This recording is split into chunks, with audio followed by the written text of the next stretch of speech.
Salut mon ami, je suis tellement contente que tu aies décidé de cliquer et d'apprendre un nouveau truc en italien aujourd'hui. Toi et moi, on va voir comment est-ce qu'on peut faire pour améliorer notre prononciation. Alors j'ai décidé de faire cette vidéo parce que récemment j'ai eu des expériences, on va dire, avec des natifs, dont ma colocataire ou des natifs avec lesquels je discute sur Tandem. Je sais pas si tu connais Tandem, c'est une application gratuite où tu peux discuter avec des natifs. Moi perso, je l'utilise.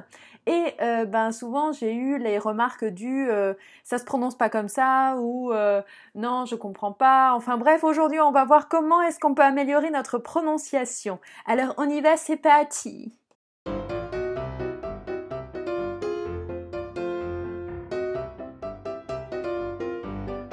Donc moi je suis française et j'apprends l'italien comme toi. Au début quand tu apprends une langue, mal prononcer c'est normal, ça fait partie du jeu, j'ai envie de dire.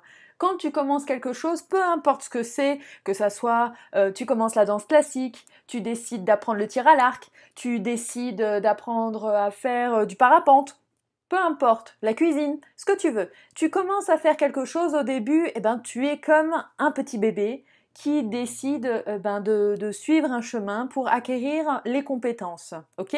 Donc au début, quand on est adulte et qu'on veut acquérir une nouvelle compétence, on est assez inconfortable avec ça. Pourquoi? Parce que on a peur. On a peur de faire des erreurs, on a peur de pas être compris, on ressent de l'anxiété et tout ça, c'est tout à fait normal. Pourquoi? Parce qu'au cours de notre évolution d'être humain, la peur a toujours été là pour nous protéger. Mais alors pourquoi est-ce qu'on a peur? On a peur parce que on sort de quelque chose qu'on connaît pour se mettre en danger dans une zone qu'on ne connaît pas. Or, le cerveau humain, il aime pas du tout ça parce que à une époque qui est pas très très lointaine, on pouvait se faire croquer quand on faisait ce genre de choses. Imagine à l'époque des hommes des cavernes. Tu vois, tu étais dans ta caverne, tu étais en sécurité autour du feu, et si tu décidais de sortir et d'aller plus loin que ce que tu connais, tu pouvais avoir un tigre aux dents de sabre qui te saute dessus et qui te mange. Donc la peur, elle est là quelque part pour nous protéger, pour nous dire attention, tu entres dans une zone que tu ne connais pas, il faut que tu vois si tu risques pas de mourir. Mais aujourd'hui, il y a très très peu de chances que tu risques de mourir en apprenant l'italien, hein? On est d'accord. Donc la peur, elle est là pour ça. Quand on comprend pourquoi est-ce qu'on a peur, on est plus à l'aise avec le fait de se dire, la peur, c'est normal, mais c'est pas grave, on va quand même le faire. Et aujourd'hui, j'ai fait des recherches et j'aimerais te donner les 5 meilleurs conseils que j'ai trouvés sur la toile pour nous aider, toi et moi, à améliorer notre prononciation en italien. Premier conseil que j'ai trouvé, c'est d'écouter du contenu qui est authentique. Alors, contenu authentique, qu'est-ce que j'entends par là? J'entends, il faut écouter du contenu qui est fait par des natifs. Donc, par exemple, quand tu écoutes à longueur de journée un certain enregistrement, assure-toi que ça soit un enregistrement qui soit fait par un Italien. Parce que comme ça, tu vas savoir où est-ce qu'on met l'accent tonique, comment est-ce qu'on forme les exclamations, comment est-ce qu'on forme les questions. Ce sera tellement plus facile. Donc il faut écouter les natifs dans la vie de tous les jours. Deuxième chose pour améliorer sa prononciation, il faut se concentrer sur l'intonation. En italien, tu sais qu'il y a l'accent tonique, l'accento tonico, qui est vachement important et qui fait que la langue italienne soit si musicale. Comment est-ce qu'on peut faire? Il faut simplement se concentrer sur l'intonation. Donc tu prends un enregistrement et tu écoutes par petits bouts ce que l'italien en face de toi il est en train de te raconter.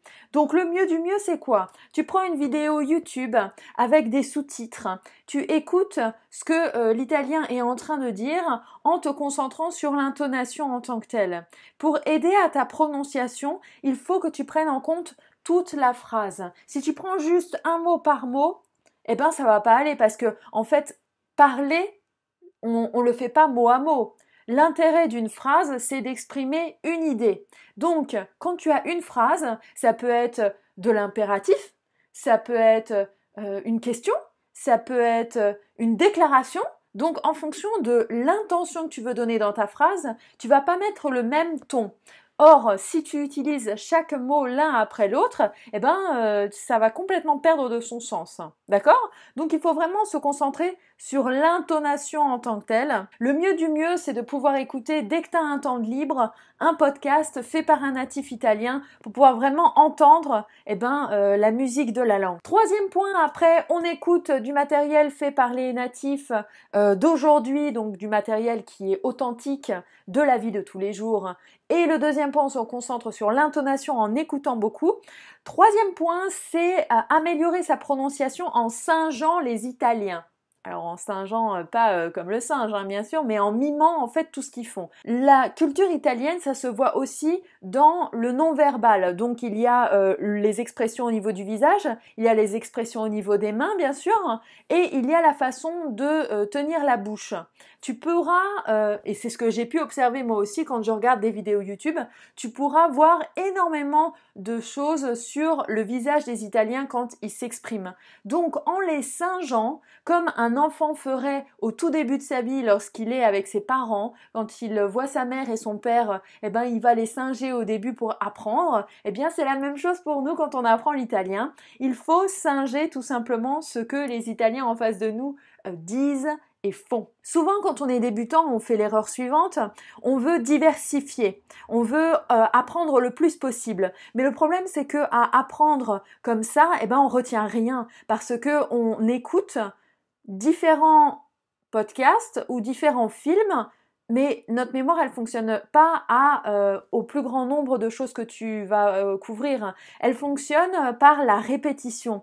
Donc, le mieux du mieux, tu choisis un type de matériel, un podcast, une vidéo, quelque chose qui te fait plaisir et tu l'écoutes. Tu l'écoutes. Moi, par exemple, tu vois, comme je suis quasi bilingue anglais, il y a un podcast que j'aime énormément écouter et qui m'a beaucoup aidé. C'est News in Slow Italian. Alors, je ne sais pas si tu le connais, celui-là, mais News in Slow Italian. Donc, c'est un podcast qui est fait donc en anglais pour des anglophones pour apprendre l'italien. Et il parle de l'actualité en Italie. Donc, tu as bien sûr la vie de tous les jours. Là, pour le coup, c'est pas du vieux italien. Et ce sont des natifs italiens qui parlent avec un débit lent. Slow Italian, ça veut dire l'italien lent. Voilà.